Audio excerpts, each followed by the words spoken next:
Hi everyone, Dr. Faver here with Teaching Moments. One of the things I wanted to talk about that I hear a lot in the grooming industry, everybody's using medicated shampoo. I've got a skin problem, so I'm going to use a medicated shampoo. Well, the first question is, what's the skin problem? And the second question is, what's it medicated for? Because just because it says it's medicated doesn't mean it's going to solve the problem that you have at hand. So using the right product becomes very important. The second part is the frequency of we use it makes a big difference.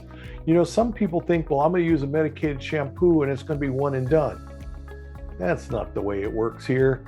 Bacteria and fungus doesn't go away with a one-time shot on that. You're going to dilute it, and I always say the solution to pollution is dilution. You're going to dilute it down and you're going to make it more vulnerable, but you're not going to fix it in a one-time shot on that. Think about it. If that was the case, next time you get a cold, just pop one antibiotic and we'll call it a day.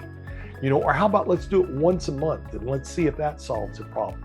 So we have to realize that the problem at hand, if we have an infection, which most of these skin problems do, if we have an infection, we need to treat it frequently enough to be able to get rid of the bacteria and fungus, and most importantly, and this is where we miss it in the veterinary field, we have to restore the skin barrier. What happens very commonly is we can use like our bleach solution. It's good antibacterial, antifungal, and it may kill everything or most things in one shot, but the problem is we didn't restore the skin barrier. So what happens? We didn't kill it all. It starts growing. We start all over again. So I want you to think about that. Medicated shampoo is not the answer, number one. One and done is definitely not the answer. If it's infected, it's going to take time. It is a process. So hope that helps. We'll see you next week.